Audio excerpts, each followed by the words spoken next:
Hey, everybody, welcome back to the podcast. This is another of my solo episodes. I'm alone in the studio here rather than having a conversation with a super successful person. But I hope that what I have to share today you will find valuable nonetheless. And I'm calling this episode, The Most Successful People Are Also the Most Available. Have you noticed that the most successful people are also the most available? So I'm connecting with very successful people all the time, at least people who other people might look at and describe as successful. Sometimes it's for my podcast, and other times it's for a mastermind group or a think tank collaboration or some other group that I'm involved in. And here's what I find. The most successful people, the ones that are sort of the proven heavy hitters, they seem willing to respond and make time for me way faster and way easier than those who may not be as proven.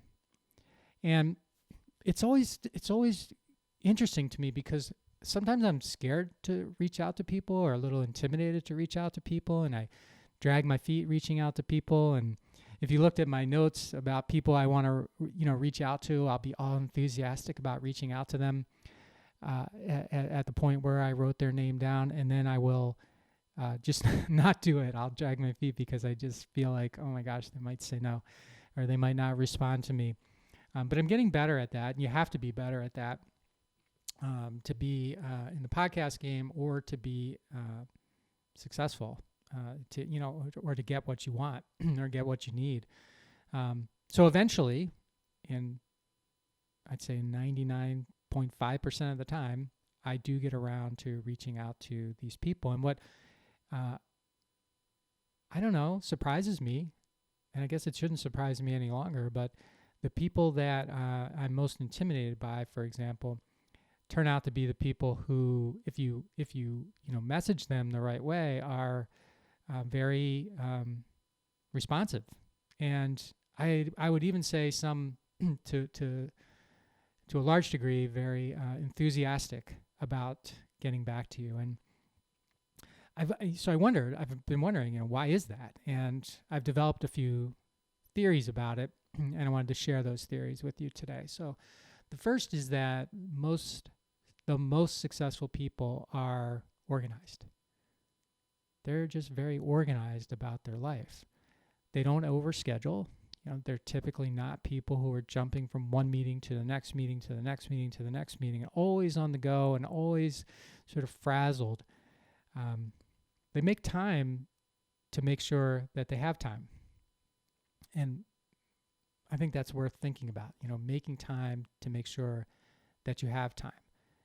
So they set up a system that keeps them organized, and it may not be a system that they run by themselves. It may be a system that they run with an assistant, for example, or they run with some type of calendar app, or they run in some other way that allows them to manage and keep an organized time system the way that they've chosen to do it. So, number one, the most successful people are organized. That's been my experience. Number two, the most successful people are givers.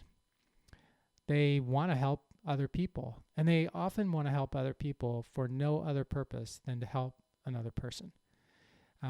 It's amazing to me how people who have earned or get paid lots of money to help people are willing to help lots of other people because they want to help for free. They just want to help. And I've had that happen to me so many times.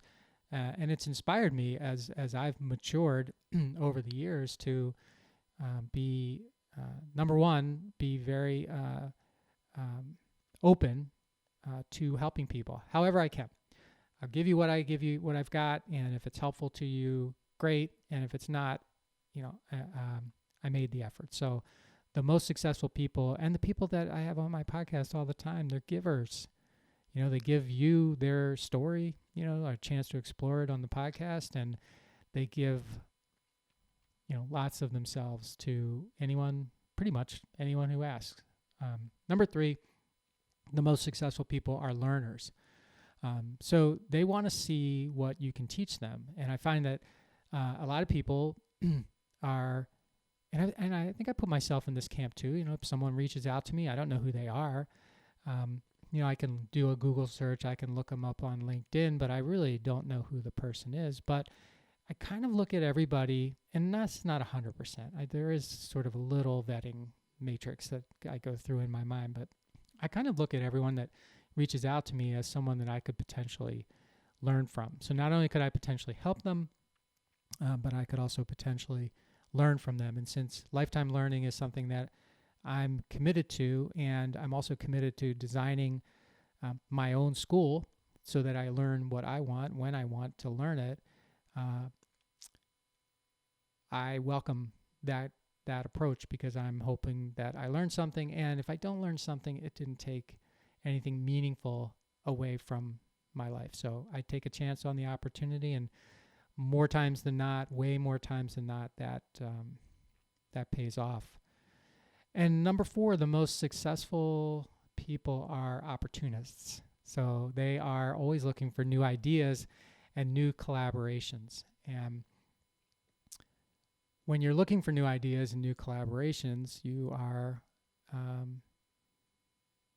open. Your eyes are open, your ears are open, and you are, I think, putting yourself in a great position to have those new ideas and those new collaborations come your way.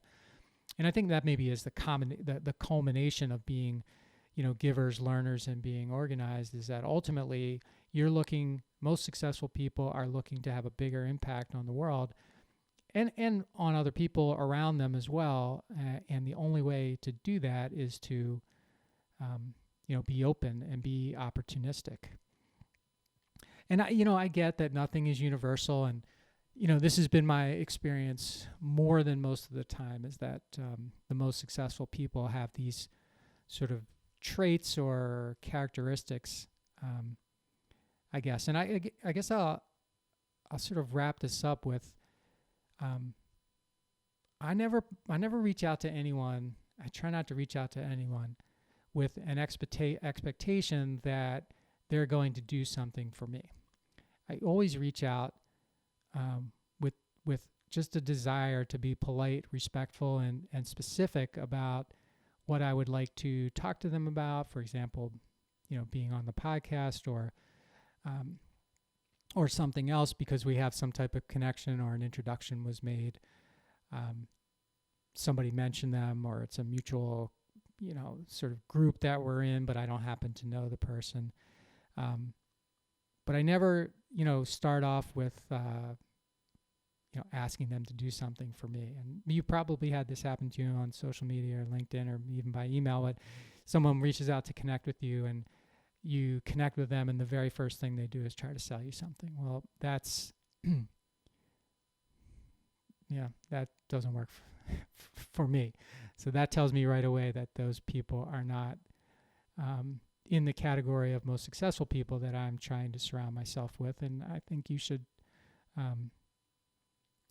try to surround yourself with as well. And I guess finally, I try to make it hard to ignore me by being like super polite, super respectful, and valuable. I try to provide value before I ask for value. Now, I'm not successful with that all the time, because not everyone in the world I can provide value to, but my goal going in is to do that. And if I can't do that, I'm at least not going to ask for anything. I'm just going to connect. And maybe down the road, there'll be an opportunity for me to provide value, or to have earned the opportunity to ask for more. So again, just to summarize, the most successful people that I've met seem to have these 4 traits or characteristics. 1, they're organized. 2, they're givers. They're not takers.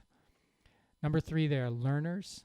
And number 4, they're opportunists.